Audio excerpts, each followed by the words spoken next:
In this video, I'm going to be showcasing a project that I built that allows us to automatically detect bullish breaker blocks in a candlestick chart using Python. Breaker blocks are part of the ICT/smart money concepts framework.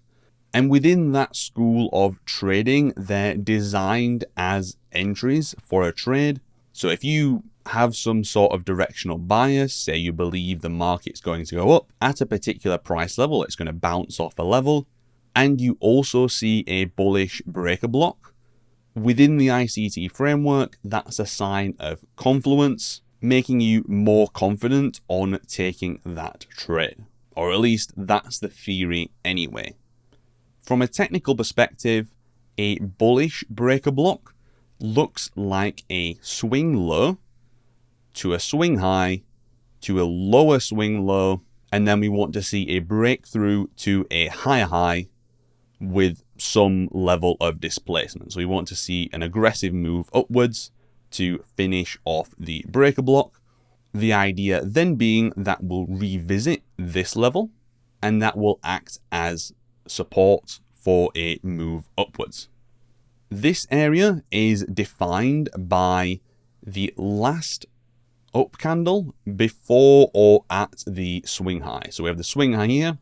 If this was an up candle, we would take the full height of this candle and use it as this zone of support here, but this is not an up candle, so we go back and back again. We find the last up candle, we use the full height of that, and that is going to be the zone of resistance, or in this case, support. So how can we implement this in Python so that we can rigorously backtest it and see if it actually performs in a variety of different circumstances? Let's take a look through this notebook, which you can find a download link to in the description below, and we'll see how I implemented it.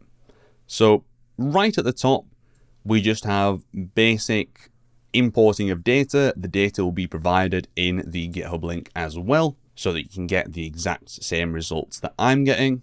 Simple stuff, I'll not cover this in depth. This is a cheeky little data class. This is purely for storing the final results that we get out of our algorithm so that we can store the different key points that make up a breaker block. It's not terribly important. You could just use a dictionary or something for this. We also have the plotting function. Again, it's not relevant to the particular algorithm for detecting the breaker blocks, so feel free to read through this if you want, but I'm going to focus on the detection methodology specifically, which you'll find in this detect bullish breaker. I've specifically honed in on the bullish case because the bearish detection is just the inverse, and I'll leave that as an exercise for the reader. Now, the way we start off is by defining what exactly it means to be a swing high or a swing low. In my case, I've chosen the rolling window algorithm. So we select this variable here called swing length. So for the swing high or the swing low, how long do I want the window to be? How many candles either side of the swing low or the swing high do I want it to be dominant over? We multiply that by 2 and we add 1 to it. And we take a rolling window with the current candle at the center. And we ask if that candle is the largest candle out of that window. To put that in pictorial terms, if I go down to say this swing high here, if we pick a swing length of 2, what we do is we look at the 2 candles to the right, the 2 candles to the left, plus the candle itself. So that's why we multiply it by 2 and add 1. We look at that whole window. We look at the high for this candle. We compare it to the highs of these other 2 candles to the left and the right. If it's the highest out of all of them, then that candle is labeled a swing high. The opposite happens for the lows. We simply look X number of candles to the right, X number of candles to the left. If it's the lowest low, so if the low of that candle is the lowest value in that moving window, then that is declared a swing low. That's the algorithm that I'm using to detect highs and lows. Note that this does look ahead somewhat. So for example, the presence of this swing low is only finalized at this candle were you to set a swing length of 2. So we need to have 2 candles where this is the lowest possible value. And so you wouldn't actually be able to trade on this data until this candle. Very important if you're doing any backtesting. But the good thing about it is that it's rigorously defined as a fixed number. So you just know to delay a certain number of candles before you can actually send any buy or sell signals based on this pattern. Okay, so that's the formula for detecting highs and lows. Now, a problem comes over here in that with the formula that we've used in this idea that it's the highest or the smallest of the surrounding bars, it's very possible to have multiple highs in a row or multiple lows in a row. Now, for simplicity, we would like to have a high, then a low, then a high, then a low, then a high, then a low, because that is the format that our pattern follows. And so it'd be very convenient if our detected highs and lows also followed that pattern. So all I'm doing here is I'm grabbing specifically the rows with swing high equal to true and swing low equal to true.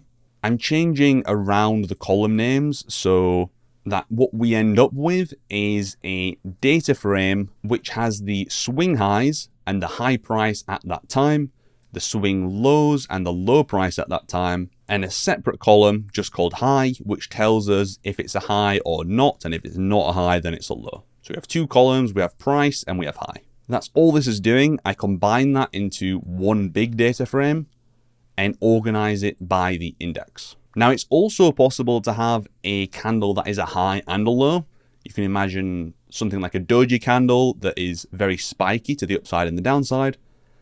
I'm just removing those and filtering those out as part of our filtering process because it doesn't seem likely that they're actually going to be helpful in detection, and they're pretty rare and it makes life simple. So I get rid of those. We do a double check to make sure there's no duplicates in the index. And then the final filtering stage is simply to get rid of any consecutive highs or lows. So if there are 3 highs in a row, what this does is it just selects the first one. In my initial draft of this, I actually made it so that it would select, say, the high of those 3 high points. So it would, if it had 3 high points in a row, it would pick the highest one of them. I then realized that that is terribly looking ahead and repainting. So I decided against that, as you'd have to be really quite careful when backtesting that. I went for a simple option, just pick the first one, which is not going to repaint. Okay, so we've now got a combined data frame full of alternating highs and lows because we've got rid of all the consecutive ones and we've got rid of all the duplicates. Now, basically, all we do is we loop through those consecutive highs and lows and we look for our criteria.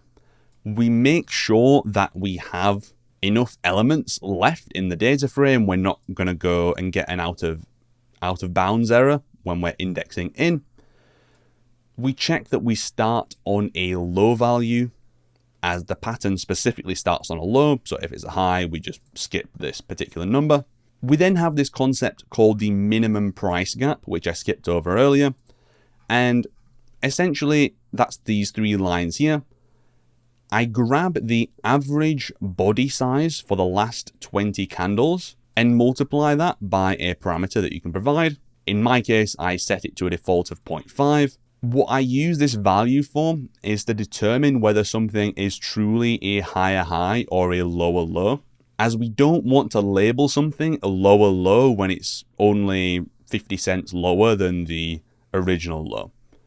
We want some kind of gap between them, so it's a distinctive lower low.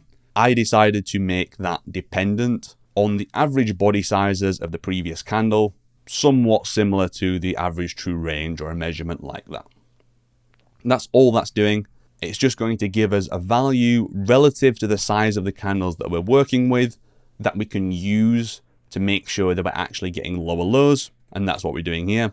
So we're starting on a low and we're alternating, so in 2 rows, that's also going to be a low, and we're checking that there's a min price gap at least between them. Now, with the method of detection of highs and lows that we used, It's technically possible for the swing high to be higher than either of the lows. So I'm just filtering that out here by making sure that the high is lower than both of these plus the min price gap. Or rather, if that is true, then we skip and we go on to the next candidate. I'm then going through and identifying what I call the breakthrough candle. So if we scroll down to the picture, this would be the breakthrough candle. We see a strong breakthrough to the upside and we make a higher high. I believe I use the closing price, so we make a strong close above this previous high here. This is not technically a swing high, as you will have noticed, but it's not actually necessary for the formation of a breaker block, at least the way I'm doing it here. The way that the logic's working is that we simply start at this candle and we go forward candle by candle up to a maximum value of candles, and we look for a close that is distinctively above here. The reason I limited the number of candles is that we want this to be a strong move to the upside. If you didn't care about that, you could make it 20 candles or something. So that's all that's doing. We get the index of the lower low. We iterate through the bars that happen after that lower low. We check if the close is higher than the previous high plus that gap that I talked about. If it's true, set this breakthrough value to true and set the breakthrough index and get rid of this loop. If we go through the maximum allowable number of candles, which I've set to this displacement timer variable, which you'll see here, if we go through that number of candles, we haven't had a breakthrough at that point, we're not having that aggressive move to the upside, then simply continue to the next candidate, scrap the whole thing. Finally, we identify the breaker candle. So the pattern is actually confirmed at this point. We have the low to the high to the lower low with the breakthrough to the higher high. We now just need to identify this zone here, which is the last up candle at or before the first swing high. So again, we're just starting at the swing high. We're going backwards. We're looking for an up candle. When we find it, we stop this while loop and we just set the breaker index. And that's pretty much it. I create a bullish breaker, append it to my list and return the list at the end. And I have my fancy plotting function, which you can inspect in your own time. So I hope this is helpful for you, this methodology in terms of identifying any other patterns that you may be interested in. And it's given you some more tools for your toolbox. If you have any suggestions for improvement in the quality of the results I could get or any methodologies I should check out, I'd greatly appreciate recommendations in the comments. And I'll leave some links to further reading and videos that I found really helpful while researching this video, both on breaker blocks and ICT concepts, as well as technical analysis automation with Python. So I hope you enjoyed the video, and I'll see you in the next one.